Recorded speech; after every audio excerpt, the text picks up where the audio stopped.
Hey everyone, welcome to Russound. This is Ben at Russound Technical Support. We're going to cover the setup of an MBX-AMP here today. This is a great video for you to check out if this is your first time working with an MBX-AMP, or maybe you've installed several MBX-AMPs or even MBX Pres and you're just looking for a refresher. So let's go ahead and take a look at this together.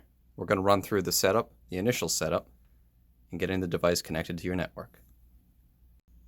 As always, we'll start with our wiring connection, so let's go ahead and look at the rear of the product. On the back side of the MBX, we have our power input, we have our Ethernet connection, as well as a USB connection. And we have a few other connections as far as ins and outs go. A trigger out is available in this product, as well as an IR in for the included IR SLM1 IR receiver. Audio inputs are available in the form of a digital optical input and a 3.5mm analog input if you wish to run an external music device, of which you could have two on this, right into the MBX for playback through this device.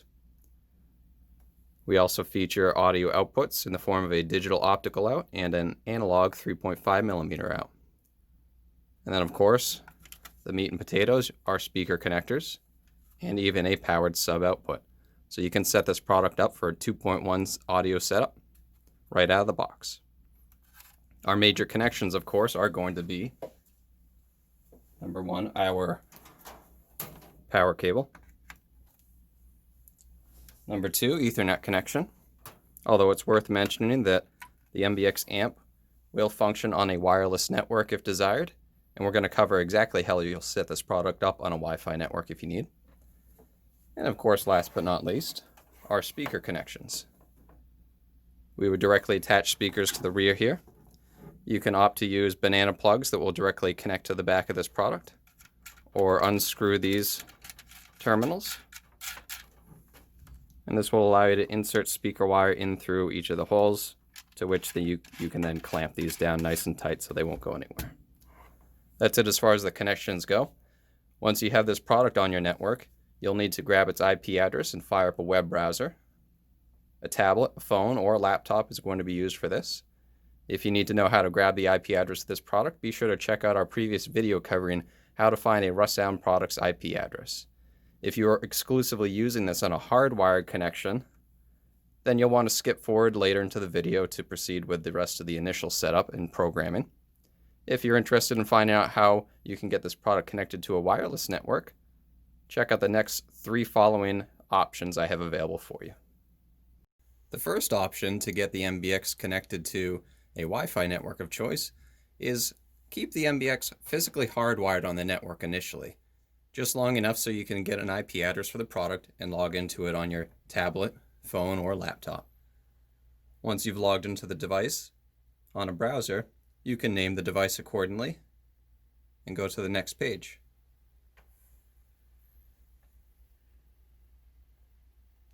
On the following page, you have the options of adjusting your networking settings. To this end, you can choose a Wi-Fi network of choice, enter the password, and then click Apply. The MBX will take a few moments to update the new network settings you've applied to it, and at this point, you can then safely remove the Ethernet connection from the MBX. You will just need to rescan your network and locate the new IP address for your MBX, and then you can log back into the device and continue with the rest of the setup. The second option for connecting our MBX-AMP to a desired Wi-Fi network is going to be soft access point mode. In this case, we will not be connecting the MBX to a hardwired network at all. Let me go ahead and remove that connection.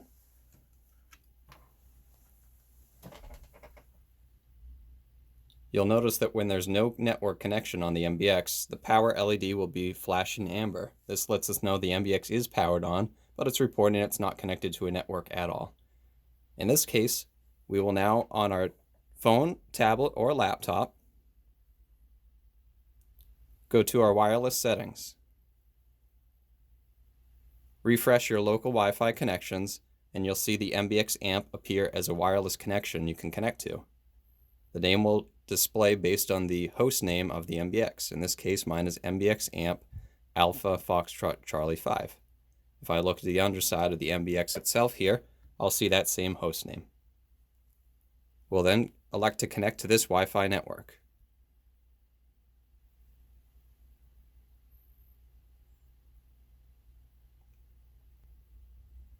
After we've established that Wi-Fi connection between our smart device and the MBX, we'll need to open our web browser and navigate to a very specific IP address as shown on my tablet's browser.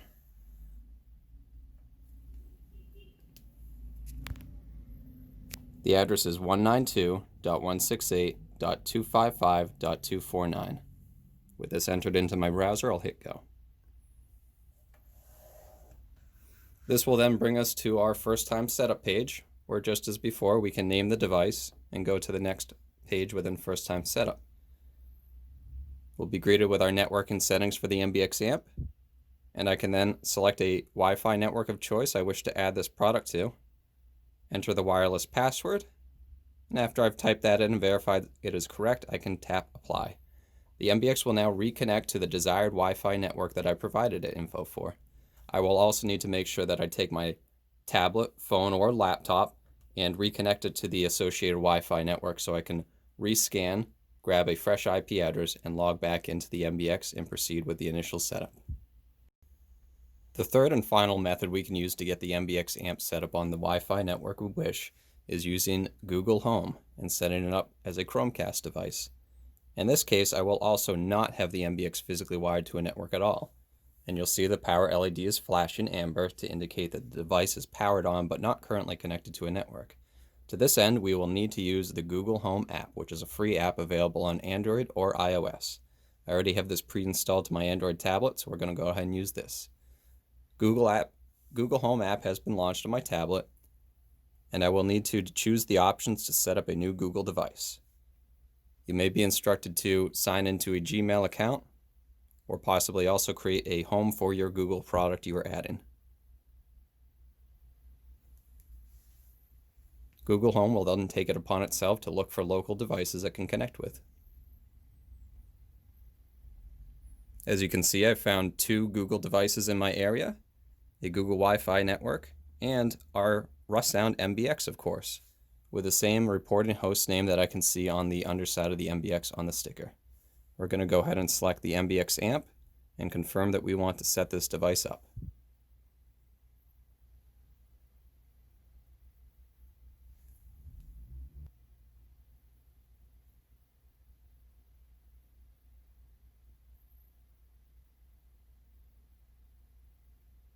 One nice feature of doing the Google Home setup is this will also enable the MBX-AMP for Chromecast casting, which might be something you want available on the product anyways.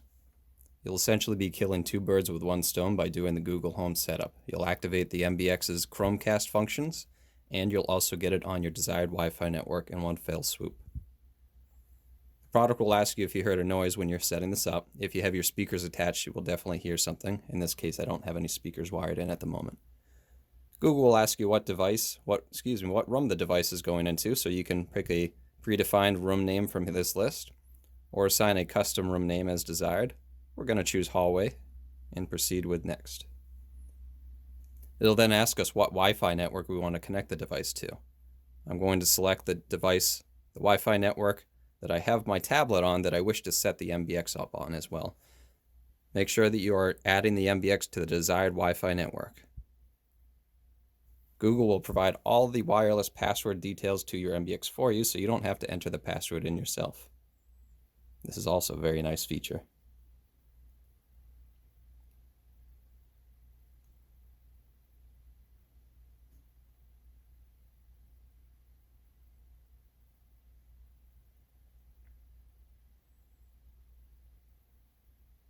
Now that the MBX-AMP has been set up through Google Home, Google will ask us a few other questions.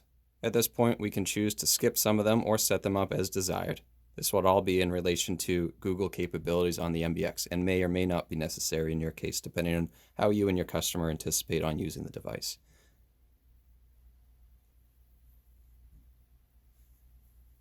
At this point, we can now launch our web browser and log into the product's IP address. As you can see, the power LED went solid green. This is now alerting us that the product is not only powered on, but it's on a Wi-Fi network. So we'll need to look up its IP address and then open up our browser and get right into it. Now that I've logged back into my MBX on my browser, you can see the device name has changed accordingly to Hallway Speaker, just as we named it in Google Home. I can of course modify that and change it if I want, and when I'm ready I can go to the next page. You'll notice on the networking page, unlike the other options when we were setting this product up, there's a message now indicating that a network settings change has been made using Google Home, and if I want to change network settings on this MBX-AMP, I'll need to use the Google Home app to do so. If I intend to change network settings manually, I will need to factory reset the MBX-AMP. Keep this in mind. If you wish to troubleshoot the MBX down the road or modify network settings after you've set up the product initially, you will not be able to if you have done so with Google Home right out of the gate. This doesn't mean you shouldn't set up the product with Google Home, but it's just something to keep in mind. You may wish to use one of the other Wi-Fi network setup methods first, and then use Google Home to enable Chromecast after. That will allow you to set up the product on your Wi-Fi network of choice and manage network settings, but yet still be able to use Chromecasting features. Either way, the product is now set up on our desired Wi-Fi network, and that is option 3 for getting the product on the Wi-Fi network. From here on forward, we'll be moving on through the rest of the setup. Whether you've gone the route of a hardwired connection or you've set up the MBX-AMP through one of the 3 provided methods for Wi-Fi network settings, you'll then be logging into the MBX on your web browser by navigating to the product's IP address. Google Chrome, Safari, or Firefox is recommended for this. Once you've logged into the product, you'll be greeted with our first time setup page, to which you'll need to unlock the Russound product with your RCI credentials. If you don't have your credentials prepared or you can't remember your password, please reach out to Russound Technical Support or Russound Sales Team for information about getting this info to you or retrieving your password. Either way, once your device is ready and unlocked, or if you still are working on that, you can proceed with the rest of the setup. You can name the device according to how you want it to display. This will be important because this will be how the device will report itself within the Russound app or XTS Plus keypad. It is likely you'll want to name this after a zone of audio that you are setting the MBX up in, especially if you are using more than one MBX in a single installation. When you're ready, tap the Next button. The next page will be networking settings. Most of this is set up for best general preferences, so you may or may not need to change anything on here at all. If you are setting the device up on a wired network, Wi-Fi network, you can make those modifications here, as well as set up for static or DHCP. The device is in DHCP by default. When you're satisfied with these changes, make sure you tap the Next button at the top. You'll then be looking at your date and time settings. The MBX uses internet time, so the only important detail here is to select the country and the region you're in to assign the right networking time for the product. When you're ready, tap the Next button. Firmware update will be the final page displayed in firmware first time setup. If your MBX is not fully up to date, you'll get an indication message of letting you know what version is available, and you can then tap the web update option to proceed with a firmware update right over the web. If you do this process, the MBX-AMP will take a few minutes to update and reboot itself, and upon reboot, you'll need to refresh your browser page and just skip through the first few pages of first time setup so you can come back here. Whether you've needed to do a firmware update or you're already up to date on the product, when you're satisfied, all we need to do is tap Done to finish first time setup. Every time you log into the MBX from here on out, you'll be greeted with the MBX-AMP status page. From here on out, you pretty much have free range as far as customization. You're looking at the status page, which we're on by default on our landing page.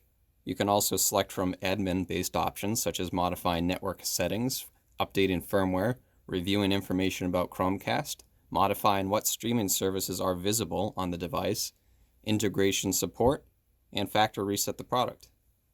You might also find that you end up going to the setup section, where you can modify some general settings on the MBX product. You can even rename the device from this page and modify your date and time settings. A few other features are also changeable within here. Most of these are set for just general best use, so there's probably not anything you'll want to change in here, but if you do have a question about this, be sure to let us know. In the top right of the browser, you do have a drop-down menu. You can use this to navigate between multiple Russound products on site. So if you have several MBX-AMPs you're setting up, this would allow you to jump between several of them at a time. That's it for the basic setup of an MBX-AMP. If you guys have any questions that weren't covered in this video, take a look at some of our other videos. They may well cover that topic. Otherwise, reach out to Russound Tech Support and we can give you a hand with any other questions you might have. Thanks for watching this video. Make sure to like and subscribe. And if you have any comments you want to leave below, especially suggestions on what other videos would help you guys, be sure to leave those for us. Thank you guys. Take care.